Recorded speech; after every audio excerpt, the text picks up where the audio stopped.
Hey guys, Dave from Nerdarchy for Nerds by Nerds, hanging out with these nerds. I'm Ted. I'm Ryan. And today we were going to be reviewing the latest and greatest Unearthed Arcana.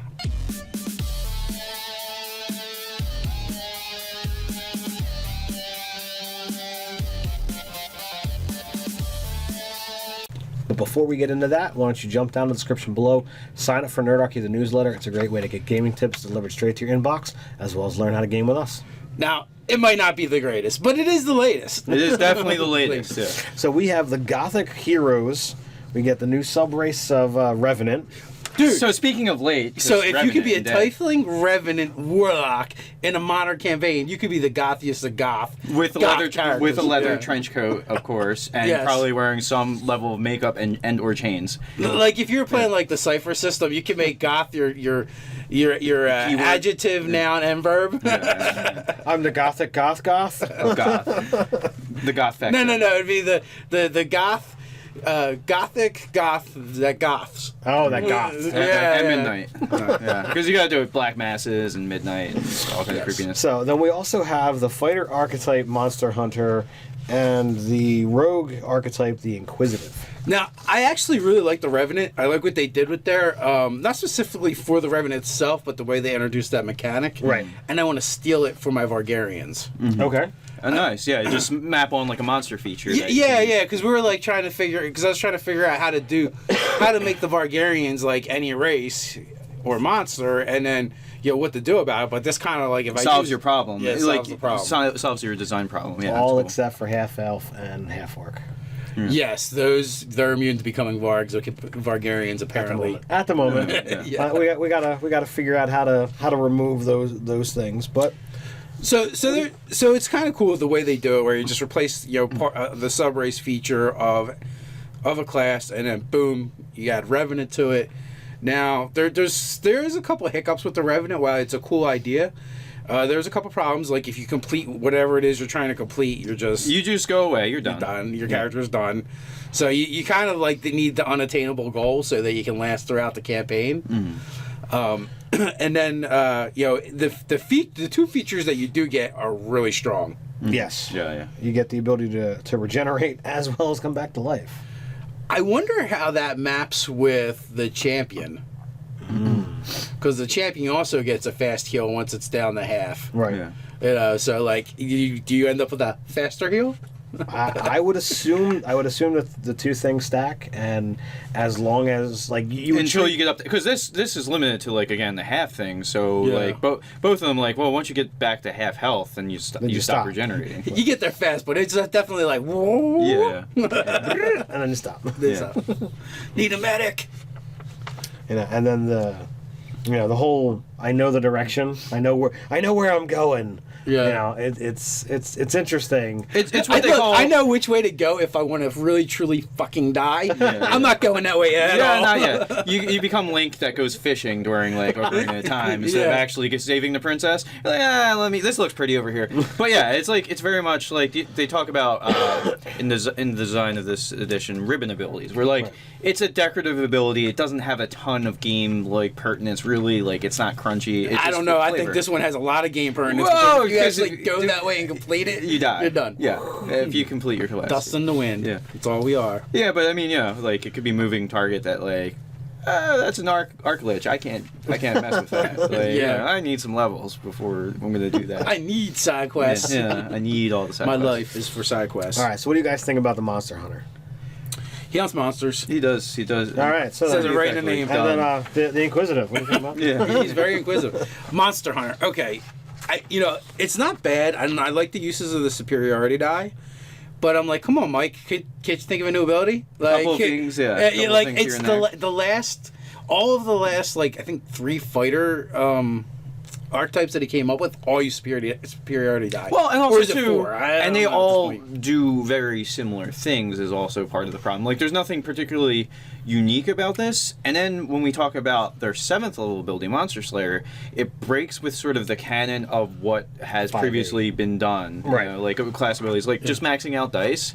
And getting to expend 2 on damage. It's Right. once. Right. Well, yeah. Which I'm okay with the expending, and even the I don't know, the max damage, it's like, you're just going to burn through your resources quicker and you can't do it then. And you're limited on, you can't do it to everybody. There's only certain things certain creature archetypes of creatures. I guess I'm not remembering all the other archetypes as well. I read through it and I thought it was pretty interesting. Cavalier. And what was the other one? Yeah, these are all going to be like Unearthed Arcana. Right. Yeah. It was the one where they did the classes. There was like 2 fighter ones in there. Yeah. One of them being the Cavalier. I can't remember the other one for the life of me. I'll have to look it up after the video. But I thought like you get the bonus proficiency, so you've got the ability to hunt things better, which I thought was kind of cool. The superiority dice that allows you, as opposed to getting maneuvers, it allows you to use the dice to either make the attack roll or get damage. But Yeah, also, it's just very boring uses. but I like it because you get the I get to get a bonus to my mental saves. I thought that was kind of neat. Yeah, at third level you also get some magic spells that alter that help you out fighting monsters. Yeah, I think it's very big and bulky on those superiority dice, because you've got abilities at 3rd, 7th, 10th, 18th. It's all stacked on those things. But I thought it was pretty interesting. So while they do like change up the use of the superiority die, it's just like after at the very bare minimum 3 archetypes in a row they use superiority. I would like to see something different and be That's like true. a different idea. Even if there were different applications or Yeah, uses. stop working Mike Merle so hard. So Was this written by Merles? Because sometimes they have different people writing. yeah, it was one of the big ones. Okay. But yeah, so for my whole thing, like, again, I don't mind superiority dice applications. It's just like, give us something flavorful and just flavorful, like interesting and very specific to that build or what that thing's going to want to do. So I guess we should go on to the inquisitive, because inquiring minds want to know. So you got everything is flavored with the eye here, so I thought that was kind of neat.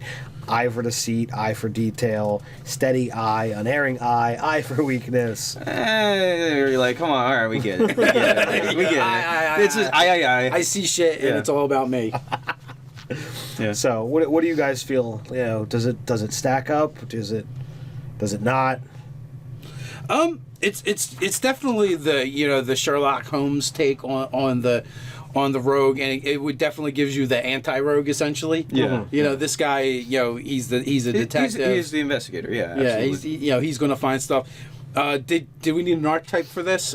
I don't know, but we have one. No, we do. Yeah, and he's really good at it. If you wanted to make Sherlock and not have to burn through feats and like multiple classes and stuff, this would be a pretty good way to go. One of the things I found odd was the one ability. I find it odd that you're able to read that. Look at how light. I know. I need ink. My printer's running out, and I was like, should I? It's like you guys can't even see it, right? It really does look like a blank page. Yeah, basically, you have to be Sherlock Holmes to read that. You need eye for detail and steady eye to even read that. I thought this one was pretty interesting because they've got the ability to use their bonus action to be able to get their sneak off on things that they normally wouldn't be able to. So it's like, all right, I'm gonna solo this guy. Guess what? I'm still getting my sneak, even if I have disadvantage. I can still make it happen. Yeah. And it's pretty cool. You're limited to one person at a time that you can be But you're not limited. fighting. But you're not limited to the you can use this every single fight because they didn't make it something that recharges after a short or long rest. Like, I don't know. Like, maybe that's too good. Maybe it should require a short rest to get it back. To do it every single But you're fight. not. Yeah, but you're not taking advantage of the other things of your cunning action. Well, Do you know how many times you don't always get to use your bonus actions? Well, you only have to do. You can declare that you're going to study somebody once, and then it lasts a minute. So you got 10 rounds on it. So it could be pre-combat. Look, I'm sizing them up at the beginning of every single fight because sometimes you use words before fights happen. And you're like, oh yeah, I'm every single fight I'm doing this, and you would because you're sizing people up. Right, and that's exactly what this archetype does. So anything that gives the rogue something else that they can do with cunning action, I'm all for, as long as it's not too powerful. So I'd like to see how this actually does over a course of several sessions to see if it's too powerful. I mean, anyone playing a rogue is typically... Is always going to put themselves in the position to get a sneak attack anyway. Right. Yeah. So, I mean, it's... I mean, sometimes it doesn't happen, but 90%... I mean, it's good. Rarely. It's you know what, I mean, the thing of this, too, like, that's the hallmark of a class feature that actually matters and impactful, is if most of the time you get to do the thing that your class actually does. So if you're playing a rogue and you never get your sneak dice, you're doing something wrong. You're doing it wrong, buddy. Yeah. So, but... They're also I find it kind of neat that they get their automatic lie detectors. Yeah. That is it is pretty interesting, and it does fit with the 5th edition's kind of build to just be like, yeah, you're a PC, you get abilities that just shut things down.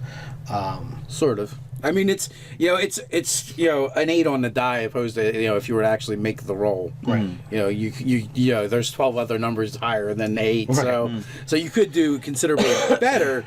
But that being said, too, if your expertise is affected by this, it also affects that. So, even at a low level, it's a pretty decent. I mean, what is that? 4 or 12 plus whatever. So either a 13 or a 14. Right. As the default, and it's only going to go up from there. Right. Mm-hmm. So what do you guys think about the eye for weakness, getting essentially 2 extra sneak attack dice? I mean, it's a 17th level ability. Like, it Someone's not getting screwed at 17th level. That's nice to see. Yeah. No, because, like, a lot of times, it's funny how there's almost like a karma to some of the designs of things. Like, sometimes things get awesome abilities early on, and then come 17th level, you get very lackluster abilities It's like to make very up for meh. it. Yeah, well, I mean, but it's to make up for it. Like, oh, we gave you something fantastic early on, so you're front-loaded, and then some classes and archetypes are back-loaded with fantastic abilities.